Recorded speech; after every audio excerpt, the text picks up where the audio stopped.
What's going on, people? So, this that you see before you happens to be my first sneaker purchase of the year and my last because I went through, a little over a year of not wearing the same pair twice and whatnot, and I still didn't touch a lot of what I have. And a lot of that stuff that I did wear, I'd like to go back to. So, I have enough, right? And I don't really feel the need to add on to it. Obviously, that's not true, right? This is not going to be the last pair of shoes that I buy this year because I'm sure there will be some 350s or some 12s at some point, but I probably will at least be a little more selective, because that is a thing that I've been doing a little bit more of lately and been doing all right with it. So I'm probably going to ride that train a little longer. But anyways, enough about all the other stuff that doesn't a whole lot matter.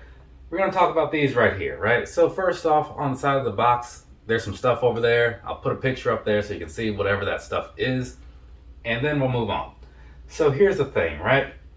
Originally, I saw these on the Saucony webpage.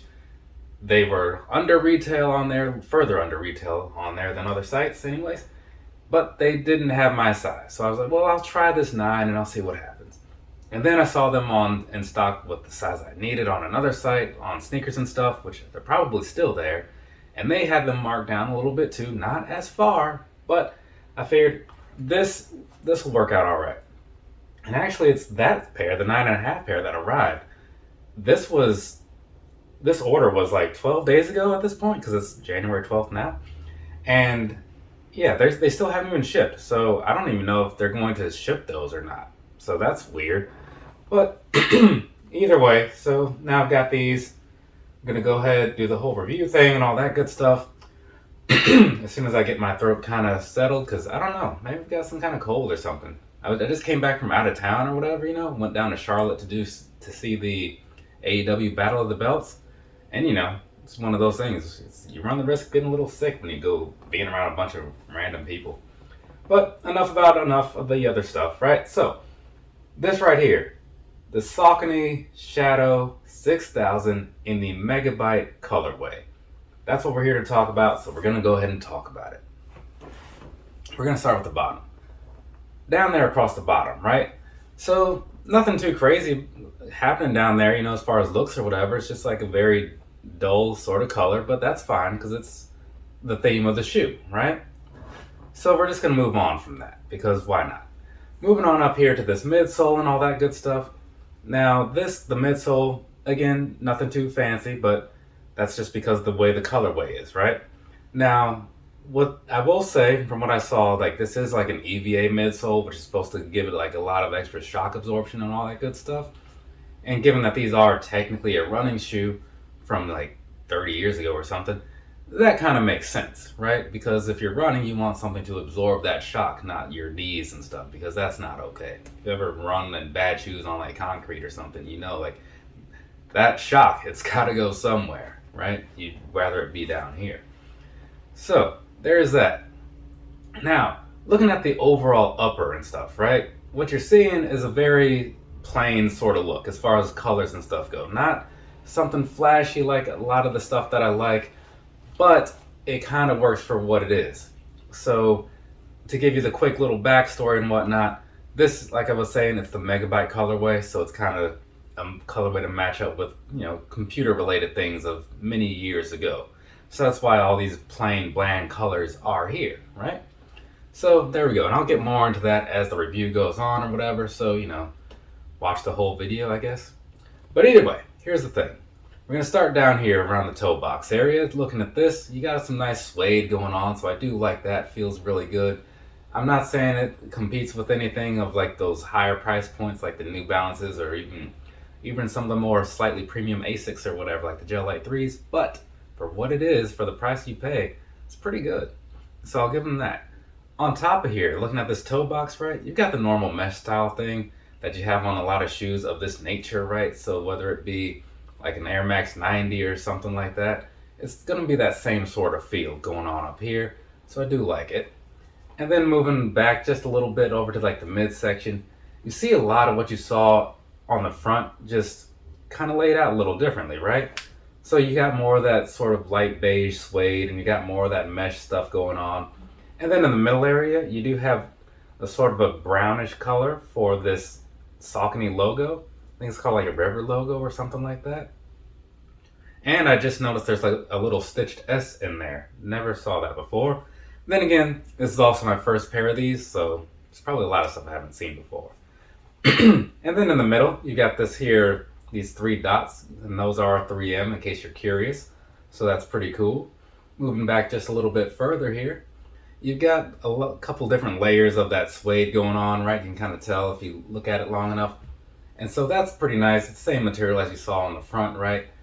And then as you get to the very back, the one thing that kind of switches up just a little bit, at the top, you've got some more of that 3M stuff going on, so that's pretty all right. Under that, you have more of that brownish type of suede that you had on the middle section.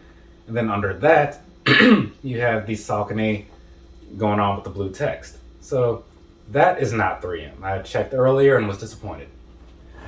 Moving on past that, back over here to the laces and stuff. So what you're looking at here, around the side of the laces holding everything down, you've got some more of that suede stuff that you probably saw in earlier pictures. But I bring it up now because it just makes sense. And so those laces themselves, though, very plain, very standard stuff, right? It kind of matches up with the color of the suede that you saw on the outside for the most part. And on the tips, you've got this little bit of blue here. Now, changing gears just a little bit, over on the other shoe, you have slightly different colored laces, but these laces, still plain, still bland for the most part. The color matches up with what you see a lot of on like the mesh more so. And then on the tips, they do have a little bit of flare in there to kind of match up with like the old Apple Macintosh rainbow type logo. So you got that going on. So I kind of like that pair a little more just because it's got a little color to it. But I'm pretty lazy with the lace switching and all that. So these will be staying in here forever. So there you go. And otherwise, they're all just going to be like this plain, super flat, pretty nice feeling lace. And so behind there, you've got a very nice plush tongue, and the cover of that tongue is going to be in that same mesh style that you saw on the bulk of the rest of this shoe. And then as you get to the top, one of the things that I think is kind of cool, and one of the nods they gave to like the microchips and things like that, they have the labeling up here. So for me, I used to see that on like, back when I used to get further into the overclocking world, I used to buy very specific processors at times.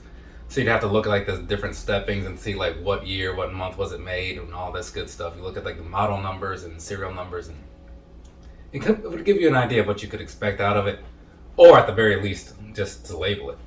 In this particular case, it's more of a label, right? So you got the Saucony stuff at the top, then at the bottom, you've got whatever you've got at the bottom. I don't remember what it said, but I'll put a picture in there, so I'm not going to read it. And so that's going on there, right? And like I was saying, even looking at the back, this is a very nice plush tongue. I do like that. Speaking of which, about the insides and stuff, let's go ahead and get on into the inside here. So first I'll have to take this thing out for no real reason because it's all covered with pictures anyway. But down here on the inside, on the insole, right, you got the sort of keyboard thing going on. Again, matching up with the whole computer vibe that they were going for here. And it's not going to be like your traditional QWERTY layout. No, it says like Saucony and all this stuff. Then it's got like the numbers at the bottom. But either way, that's what's going on the inside.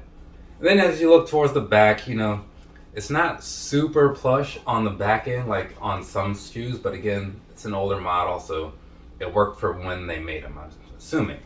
But one thing that is nice is that all throughout on the inside, it does have some extra cushioning on the inside, like where the sock liner is and all that stuff, which can lead to them feeling a little snug for some people, right? So almost like certain other shoes, to me it almost felt like the ZX8000, I think it is. Something of that nature that I wore that like it felt like there was like a pillow wrapped around your foot kind of. So it gives you some extra comfort, which is nice. But I'll come back to all that in a minute. So past that, not a whole lot going on in there. Like I said, as far as colors and stuff, you know. But it's a pretty decent build. I'll give them that much. So I believe that kind of covers pretty much everything about the shoe itself. So let's go ahead and knock out some personal thoughts and move on to the sizing and comfort. Now, I do not really care a whole lot for this visually, right? I was looking for a Saucony 6000 that I would care to add to the collection because I wanted to see what they were all about. But the color choices were just not that great. But then when I saw like the whole background of this, given that the last, I don't know, like 20 something years of my life have been IT centric, this kind of has a special place for me, like, you know, as far as like nostalgia to some extent and various other things. So it made it worth buying. And the color isn't terrible. It's just nothing that would have jumped out at me by itself, right? But I do like the way it came out. I think like the little pieces they added in here, like the microchip stuff on the tongue, you know, the keyboard stuff on the inside. I think that makes it pretty cool. And the fact that the quality is nice and the price was really good further makes it a decent buy, in my opinion, right? But that's just me. Past that, I mean, you might want to know how they feel and stuff, because like if the shoe sucks in itself, then it's kind of not always worth buying, you know? It gets into a gray area, but I'll give you some information or whatever, and then you can use that to kind of make your final judgment on if this is a shoe that you should buy or not buy, right? So, shout out to Life of Broski there. But let's see here. Let's do some sizing and stuff, because that sounds like a good idea right about now. So, sizing wise, right? These right here, I bought them in a 9.5, like I said, because my foot size is a 9.5. And it's working out all right for me, right? I'm cool with this. However, like I kind of alluded to in the beginning or somewhere in there, because there's a little bit more padding on the inside, they can feel a little snug. Some people may want to consider like going up half a size or something like that. I don't know, you know, just kind of play it how you feel. If you have some doubts on if this is going to work out for you, do what makes sense to you. Now, to me, it kind of reminds me of, like I said, like those certain Adidas shoes, or maybe like an Air Max 90, or even to some extent those New Balances I had on not too long ago. Just because it does feel like there's some extra cushion all around in there, which is a good thing because it gives you some extra comfort. And then combined with like the midsole, you know, it's nothing amazing going on down there because it's old technology, but it works out well. So it's like walking around in like a Gel Light 3 or whatever. Even though it's 30 years old, it's still doing some pretty solid things. So I do like that. And therefore, like overall, like if I had to pick something that I could walk around in all day and be good with it, this right here is definitely going to be a contender, right?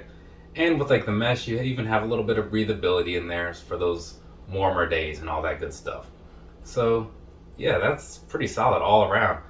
As long as you can find like, you know, the size you want based on the stuff that I was just talking about or whatever, I think you'll be in for something that you would enjoy walking around in. Again, the tricky part might just be finding the color that's right for you, because that was a tricky part for me.